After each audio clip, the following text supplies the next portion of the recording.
우리 사도신경으로 신앙 고백하심으로 10월 27일 화요일 새벽 기도회를 시작하도록 하겠습니다. 전능하사 천지를 만드신 하나님 아버지를 내가 믿사오며 그 외아들 우리 주 예수 그리스도를 믿사오니 이는 성령으로 잉태하사 동정녀 마리아에게 나시고 본디오 빌라도에게 고난을 받으사 십자가에 못 박혀 죽으시고 장사한 지 사흘 만에 죽은 자 가운데서 다시 살아나시며 하늘에 오르사 전능하신 하나님 우편에 앉아 계시다가 저리로서 산 자와 죽은 자를 심판하러 오시리라.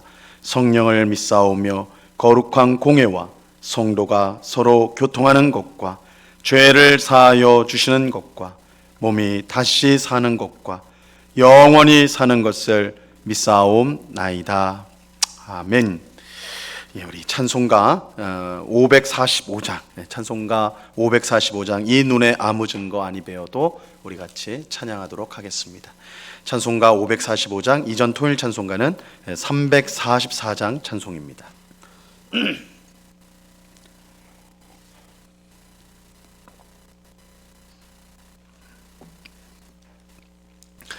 찬송가 545장을 같이 찬양하도록 하겠습니다.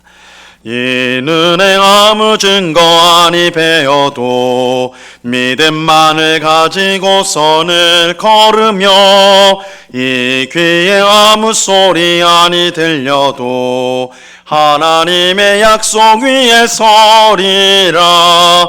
걸어가세 믿음 위에 서서 나가세 의심 버리고 걸어가세 믿음 위에 서서 눈과 귀에 아무 증거 없어도 이 눈이 보기에는 어떠하든지 이미 얻은 증거대로를 믿으며 이 마음에 의심 없이 살아갈 때에 우리 소원 주 안에서 이루리.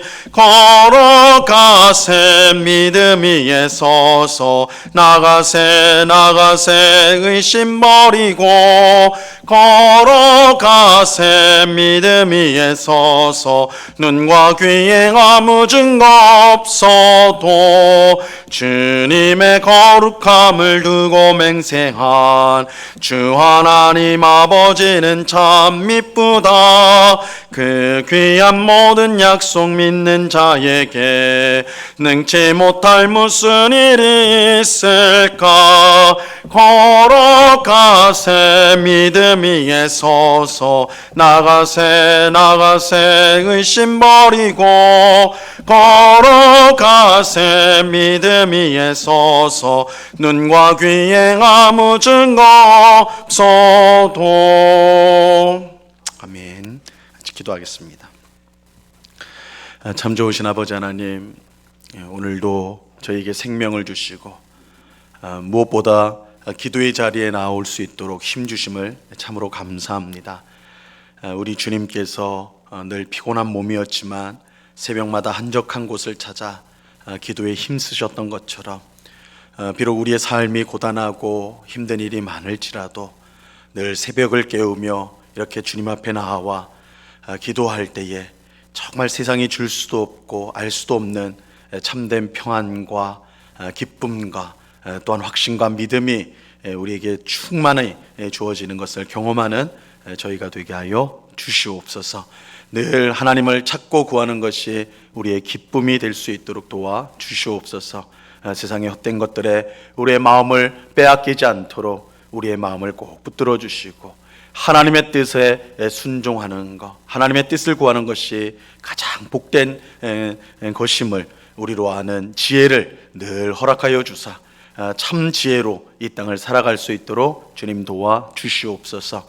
죄를 멀리하게 하시고 죄를 미워할 수 있도록 도와 주옵소서.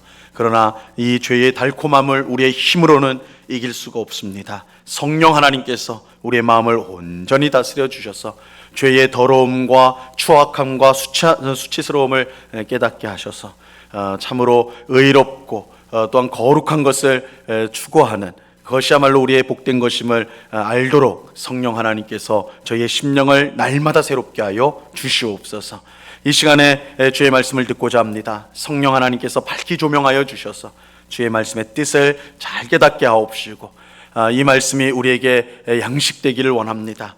이 출애굽한 이스라엘 백성들이 광야 40년 동안 매일 아침마다 만나를 통해 하루를 살았던 것처럼 오늘 말씀을 통하여 주께서 주신 말씀을 통하여 우리가 살아가는, 하나님이 우리를 살리시는 것을 늘 경험하는 복된 시간이 될 수 있도록 역사하여 주시옵소서. 귀한 은혜 주실 주님께 감사와 찬양을 올려드리오며 예수 그리스도 이름으로 기도드리옵나이다. 아멘. 우리 하나님 말씀을 다 같이 봅니다. 누가복음 5장 17절로 20절까지의 말씀을 우리가 다 같이 보도록 하겠습니다. 누가복음 5장 17절로 20절까지의 말씀입니다.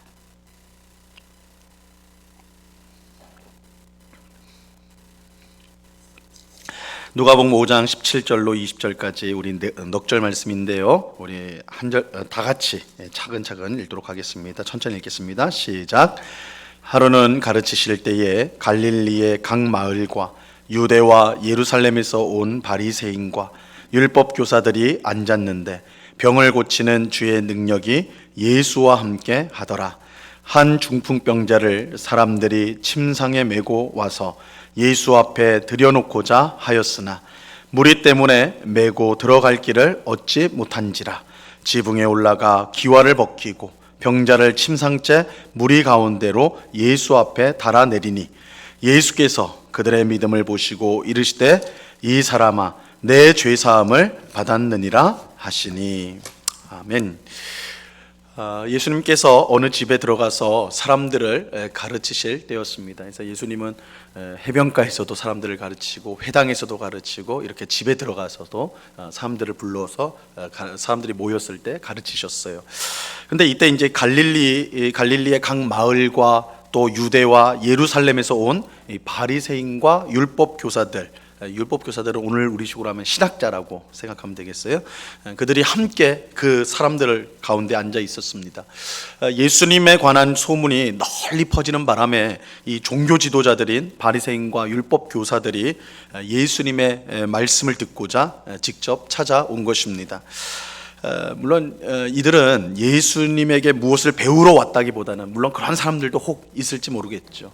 그래서 우리 요한복음 3장에 보면 니고데모 같은 바리새인은 예수님의 말씀에 굉장히 호응을 하였던 사람인데, 하지만 대부분의 이런 바리새인과 율법교사들은 예수님의 말씀을 배우러 왔다기보다는 예수님의 영향력이 점점 커지고 있었기 때문에 그가 위험한 사람은 아닌가, 혹시 잘못된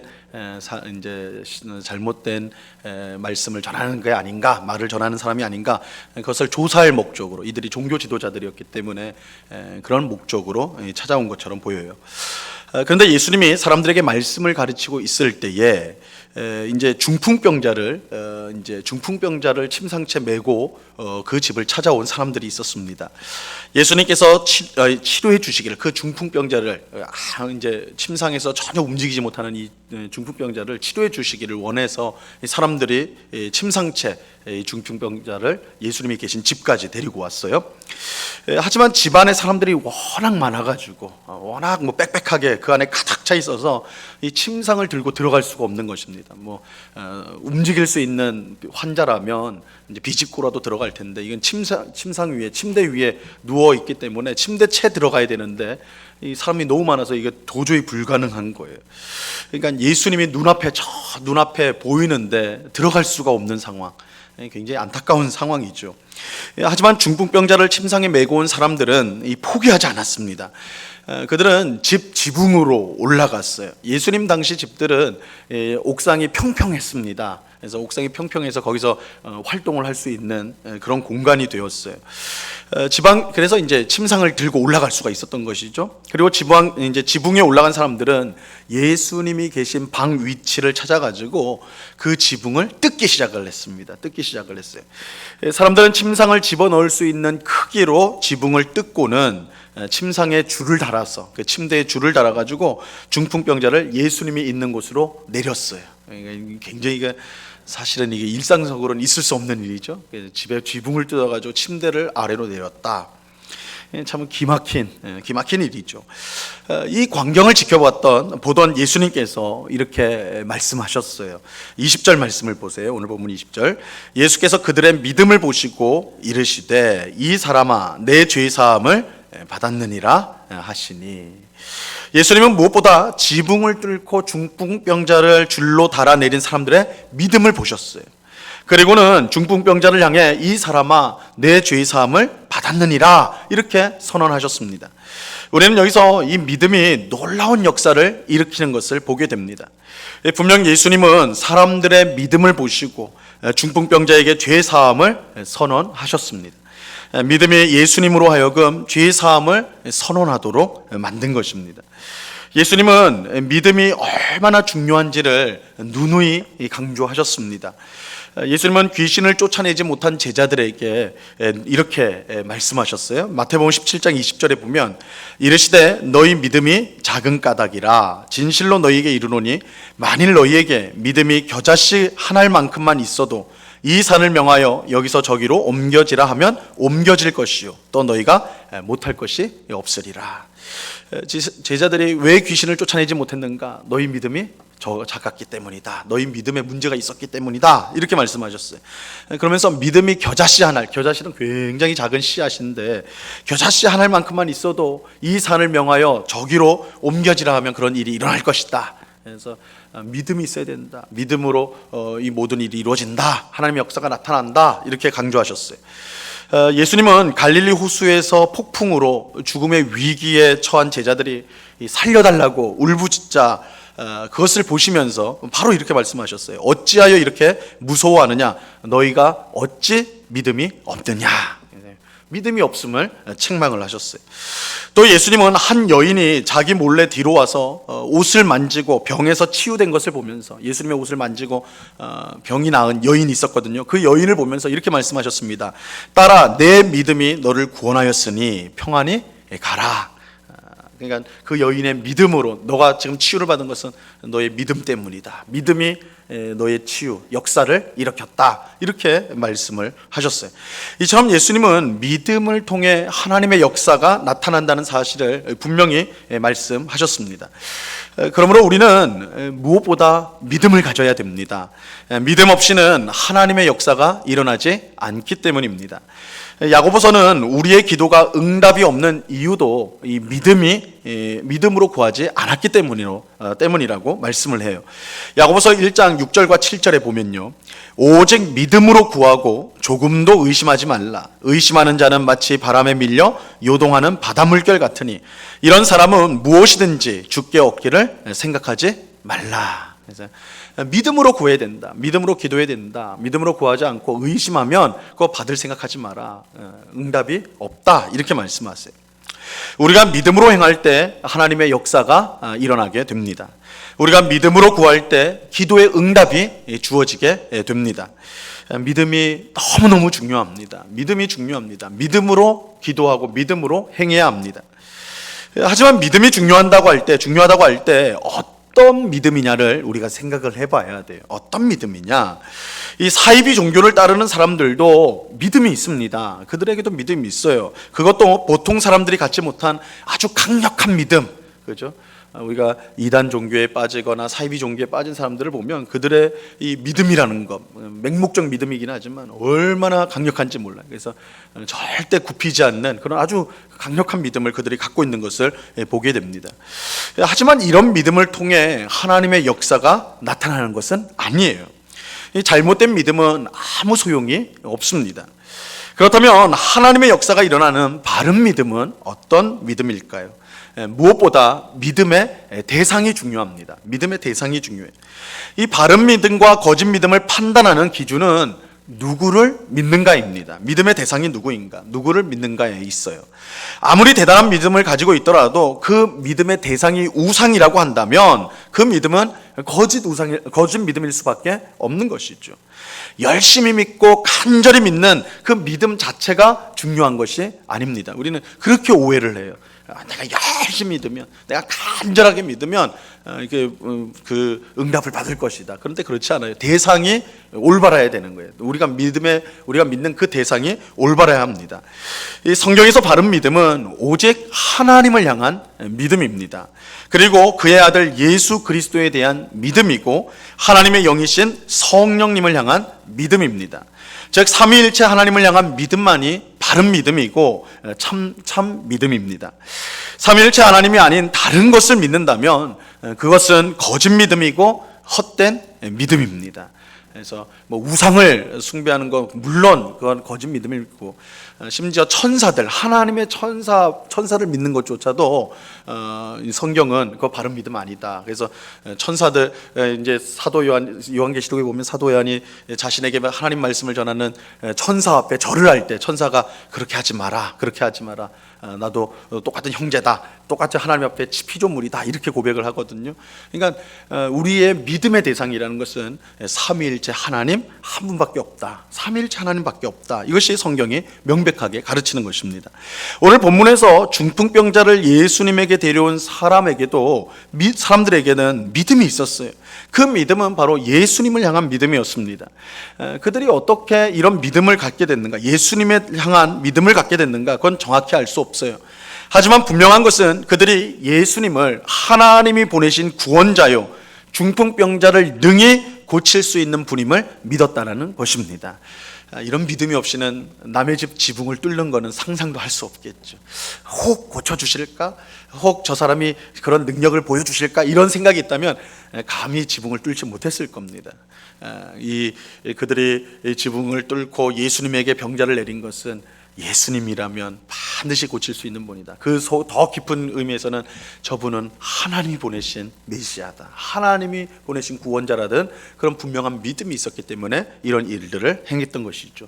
예수님은 그 믿음을 보시고 중풍병자를 고쳐 주셨던 것입니다. 여러분, 오늘 새벽에 기도하러 나온 우리에게 하나님을 향한 분명한 믿음이 있습니까? 우리가 기도할 때 하나님께서 반드시 응답해 주신다는 그런 믿음이 우리에게 있습니까? 하나님은 내 하늘 아버지가 되셔서 나를 사랑하시고 나를 언제나 선한 길로 인도하시며 결국 세상에서 승리하게 하실 것이라는 그런 믿음이 우리에게 있습니까? 우리는 이러한 믿음으로 하나님 앞에 나가야 하는 것입니다. 히브리서 기자는 하나님께 나오는 사람이 반드시 가져야 될 것이 무엇인가, 그것을 가르쳐주고 있어요. 히브리서 11장 6절 말씀에 보면요, 믿음이 없이는 하나님을 기쁘시게 하지 못하나니 하나님께 나아가는 자는 반드시 그가 계신 곳과 또한 그가 자기를 찾는 자들에게 상 주시는 이심을 믿어야 할지니라. 하나님께 나오는 사람은 반드시 뭐가 있어야 돼요? 믿음이 있어야 돼요. 믿음을 가지고 나와야 돼요. 근데 무엇을 믿어야 되는가? 하나님이 계신 것, 하나님이 계신 것을 믿어야 돼요. 또 두 번째는 그가 자기를 찾는 자에게 상 주시는 분이심을 믿어야 되는 거예요. 오늘 새벽에 이렇게 피곤한 몸을 이끌고 기도의 자리로 나왔는데 하나님이 계신가 안 계신가 이렇게 그런 생각으로, 흐릿한 생각으로 나온다면 그 아무 의미가 없는 거예요. 하나님이 계신 것을 믿어야 되고, 또 더 나아가서는 내가 이렇게 기도할 때 하나님께서 기쁘게 받으셔서 우리의 기도를 통해 역사하신다, 상 주시는 이심을 믿어야 한다, 이렇게 성경은 말씀하고 있는 것입니다. 이러한 믿음 없이 그저 요행을 바라는 마음으로, 그래도 내가 좀 정성을 보이면, 내가 그래도 이렇게 예배당에 나와 앉아 있으면 하나님이 들어주시지 않을까, 도와주지 않을까, 이 정도 생각을 한다면, 요행을 바라고 나온다면 우리가 아무리 기도를 한다 해도 그 기도에 응답을 받지 못할 것입니다. 오늘 기도하는 우리 모두가 하나님과 그의 아들 예수님, 그의 영이신 성령님을 향한 분명한 믿음을 가질 수 있기를 바랍니다. 하나님은 성경을 통해 우리에게 주신 약속을 반드시 지키시는 분임을 우리가 믿을 수 있기를 바랍니다. 우리를 자기 자녀 삼으신 하나님께서 우리 인생을 지키시며 또한 복되게 하시며 영광스럽게 하신다는 사실을 믿으시기 바랍니다. 또한 예수님을 통해 우리의 모든 죄가 용서받았음을 믿으시기 바랍니다. 그래서 우리가 예수님의 이름으로 기도할 때 하나님이 그 기도를 기쁘게 받으시는 거예요. 우리는 비록 연약하고 죄가 많은 하나님 앞에 내세울 것이 하나도 없지만 예수님 때문에, 예수님이 우리의 죄를 위해서 죽어주셨기 때문에 우리가 예수님의 이름으로 기도할 때 하나님께서 들어주십니다. 이것을 믿음으로 기도하시기 바랍니다. 또한 성령님을 통해 죄를 이길 힘을 우리가 얻게 되었고 기쁨과 확신 가운데 살 수 있게 되었음을 믿으시기 바랍니다. 우리가 이런 믿음으로 하나님 앞에 나올 때 하나님의 귀한 역사가 우리 삶 가운데 반드시 일어나게 될 것입니다. 이러한 은혜가 오늘 기도하는 우리 모두에게 충만히 임하기를 우리 주님의 이름으로 간절히 축원합니다. 기도하겠습니다. 하나님 아버지 감사합니다. 중풍병자를 침상에 메고 지붕을 뜯어서 그들이 내릴 때, 예수님이 계신 곳으로 내릴 때 그들은 예수님은 하나님이 보내신 메시아요, 반드시 이 중풍병자를 고치실 것이라 그 믿음을 가지고 이 일을 행하였습니다. 예수님은 그들의 믿음을 보시고 이 병자를 고쳐 주셨습니다. 믿음으로 나올 때, 믿음으로 기도할 때, 믿음으로 행할 때 하나님께서 그것을 기쁘게 여기시고 그 믿음을 통하여 역사하여 주십니다. 이러한 사실을 우리가 꼭 기억하고 하나님 앞에 나올 때에 꼭 믿음을 가지고 하나님의 역사하심, 하나님의 우리를 사랑하심, 우리의 모든 죄를 용서하시고 우리를 복되게 하시고 하나님의 자녀답게 복된 길로 인도하신다는 그런 굳건한 믿음을 가지고 주님 앞에 나오는 저희들 되게 하여 주시옵소서. 그러나 주님, 우리 마음 가운데는 항상 의심이 있습니다. 마치 하나님이 안 계신 것 같은 우리의 현실 때문에 정말 하나님이 나의 기도를 들으실까? 정말 역사하실까? 이런 의심이 하루에도 몇 번씩 계속해서 드는 것이 연약한 우리의 모습입니다. 아버지 하나님, 그런 우리들을 불쌍히 여겨주셔서 굳센 믿음 주셔서 아버지 하나님 믿음으로, 비록 눈앞에 보이는 현실은 그러하지 않을지라도 하나님을 바라보며 주의 말씀을 믿으며 정말 굳센 믿음으로 항상 하나님 앞에 나오는 저희 모두가 될 수 있도록 도와 주시옵소서. 삼위일체 하나님께 믿음으로 간구하고 믿음으로 행할 때 하나님 반드시 응답해 주실 줄로 믿습니다. 아버지 하나님, 이러한 귀한 믿음을 가지고 날마다 주님 앞에 나와 응답받는, 또한 주의 역사를 경험하는 저희 모두가 될 수 있도록 주님 꼭 붙잡아 주시옵소서. 아버지 하나님, 이 시간에 또한 교회를 위해서 기도합니다.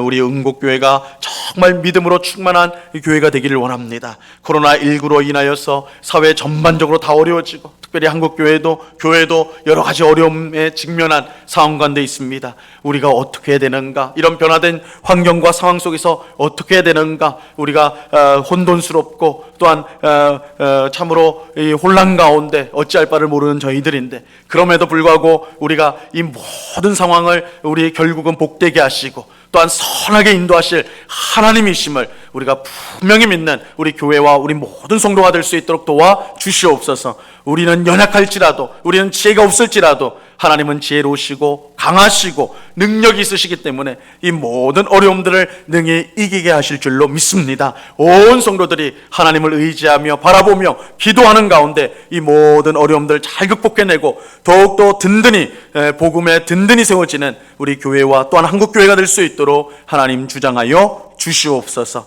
이 시간 여러 가지 간구의 제목들로 기도하는 주의 백성들 한 사람 한 사람 붙들어 주시고 믿음으로 구하고 의심치 않을 때 우리 삶 가운데 하나님의 풍성한 열매, 기도의 응답을 받는 저희 모두가 될 수 있도록 주님 도와 주시옵소서. 이 새벽에도 귀한 은혜 베푸실 주님께 감사와 찬양을 올려드리오며 예수 그리스도 이름으로 기도드리옵나이다. 아멘.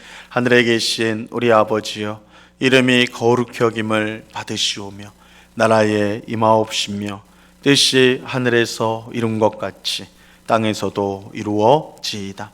오늘날 우리에게 일용할 양식을 주옵시고 우리가 우리에게 죄 지은 자를 사하여 준 것 같이 우리 죄를 사하여 주옵시고 우리를 시험에 들게 하지 마옵시고 다만 악에서 구하옵소서. 대개 나라와 권세와 영광이 아버지께 영원히 있사옵나이다. 아멘.